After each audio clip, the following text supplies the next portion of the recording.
On the 30th of May, 1593, the celebrated playwright Christopher Marlowe was killed in a tavern brawl in Deptford. The reason for his death has been much debated over the prevailing centuries, but no definitive solution has been presented. Here, we will look at his life, his work, and ultimately, his death. Marlowe was happy in his buskined muse, alas, unhappy in his life and end. Pity it is that wit so ill should dwell, wit lent from heaven, but vices sent from hell. Marlowe was born in the bustling city of Canterbury in 1564. The son of a cobbler, he would have grown up in the shadow of the great cathedral. He showed academic promise from an early age, and it was at the King's Cathedral School that he won a scholarship in 1579, aged 15. A year later, he was awarded the Parker Scholarship. This enabled him to attend Cambridge University, and he entered Corpus Christi College that autumn. By 1585, though, Marlowe's time at Cambridge had become difficult. Upon receiving his bachelor's degree, he began to show frequent absences. It was suggested by fellow scholars that Marlowe had been away in foreign countries, perhaps as a Catholic conspirator in France, where Catholics were trained and sent back to Britain. Due to the allegations, the completion of his master's degree was put on hold until further information could be gathered. Because of this, we have what some historians believe to be the proof of his true purpose during those long absences. A letter was received at Corpus Christi College in 1587 regarding the student Christopher Marlowe. It stated, "Whereas it was reported that Christopher Morley was determined to have gone beyond the seas to Rheims and there to remain, their lordships thought good to certify that he had no such intent, but that in all his actions he had behaved himself orderly and discreetly, whereby he had done Her Majesty good service, and deserved to be rewarded for his faithful dealing.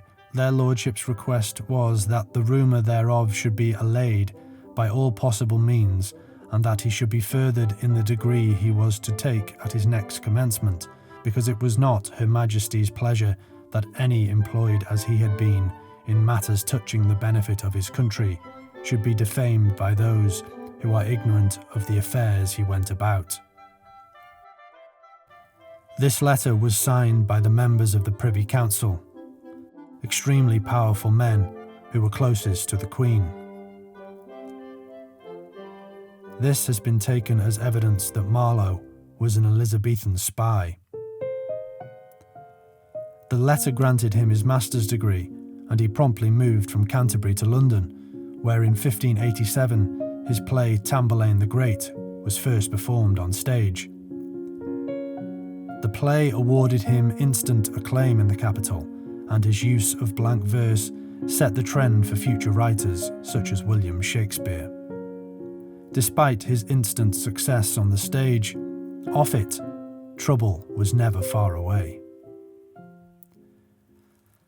In September 1589, he was imprisoned along with his friend, the poet Thomas Watson, after a street brawl broke out. Watson mortally wounded a man by the name of Thomas Bradley, and the two poets were placed in Newgate prison. They were both eventually released, although Watson much later than Marlowe, perhaps revealing more evidence of his government connections. Over the next 4 years, Marlowe continued to write, releasing plays such as Doctor Faustus, The Jew of Malta, and Edward II. It is also suggested he had a hand in other playwrights' work, such as Shakespeare's Henry VI plays. He spent the year of 1591 lodging with the playwright Thomas Kyd, who will feature later in the story. In the following year, he made the acquaintance of a man who would aid his eventual death, Richard Baynes. Like Marlowe, Baynes was also in government service. They met in Flushing in the Low Countries, where they became involved in counterfeiting coins. Baines, ever eager to impress, went to the governor of Flushing, Sir Robert Sidney, accusing Marlowe alone of the deed. The crime of counterfeiting coin was punishable by death in Elizabethan England, so Marlowe had a fight for his life. That January, Sidney sent both men back to London to be dealt with by William Cecil, Lord Burleigh, who was the Queen's chief advisor. By March of 1592, Burleigh had released Marlowe without punishment, and this episode must also go down as a government mission. In early May of 1593, an anti-immigrant bill, the Dutch Church libel, was posted around London.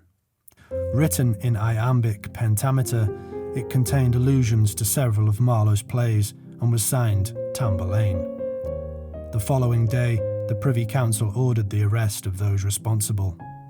Marlowe's former housemate Thomas Kidd was arrested after heretical papers were found in his lodgings. Under torture, he confessed that the papers were not his, but Marlowe's. He described Marlowe as blasphemous, intemperate, and cruel of heart, treasonous, and irreligious. It cannot be said for sure if any of these claims were true. However, during his life, Marlowe was closely associated with atheism. He was allegedly part of a group of atheists known as the School of Night, who were led by Sir Walter Raleigh. It centred upon the study of science, philosophy, and atheism. Other notable members included the poet George Chapman and the astronomer Thomas Harriot. Richard Baines later claimed that Marlowe had read the atheist lecture to Sir Walter Raleigh and others. In his note, Baines made 19 accusations against Marlowe, including calling the New Testament filthily written and calling the Virgin Mary dishonest, but most famously claiming that Marlowe stated that all they that love not tobacco and boys are fools. In consequence of Kidd's confession, an arrest warrant was issued for Marlowe on the 18th of May 1593. At this time, he was staying with his patron, Thomas Walsingham, cousin of the spymaster Sir Francis Walsingham, who would have known Marlowe well. On the 20th of May, Marlowe presented himself to the Privy Council, who were absent. He was told to report daily to their lordships until he shall be licensed to the contrary. In other words, he had to stay within the city limits. The official account of Marlowe's death was not known until 1925, when a scholar discovered the coroner's report of the inquest. According to that report, the day of his death went as follows. Marlowe arrived at the house of the widow Eleanor Bull in Deptford on the morning of the 30th of May. There, he met three men, Ingram Fraser, Nicholas Skeers and Robert Poley. Their story of the day describes a walk in the garden followed by dinner and a game of backgammon. After which, Marlowe, who was lying down, began arguing with Fraser over the reckoning. Fraser was sat between the other two men at the table across from Marlowe. These two men exchanged malicious words, and Marlowe reacted angrily to Fraser, grabbing his dagger and wounding him with the hilt, causing wounds to his head. Fraser struggled with Marlowe, still hemmed in by Skeers and Poley. And so it befell, in that affray, that the said Ingram, in defence of his life, and with the dagger aforesaid, gave the said Christopher a mortal wound above the right eye, of the depth of 2 inches, and of the width of 1 inch. Christopher Marlowe died instantly. The issue is, this official story does not quite tell the whole story. And while we may never know for certain how Marlowe was killed, the more interesting aspect, and one which we can find some answers for, is why. The three men, Fraser, Skeers and Poley, had all been employed at one time or another by the Walsinghams. Sir Francis had been the Queen's principal secretary and spymaster for 17 years and had many men under his command, including the men involved. Poley and Skeers were well-known con-men who had been deeply involved in the Babington plot, which had led to the killing of Mary Queen of Scots. The involvement of 3 professional liars tells us one thing for certain. There was more to it than they were letting on.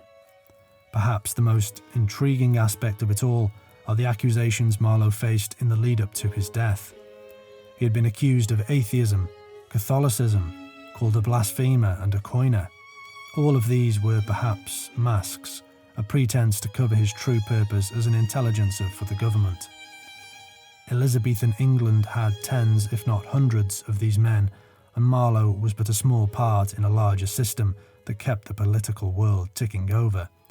Therefore, it is difficult to understand the real man behind those masks, because he had to belong to both sides, and neither at the same time.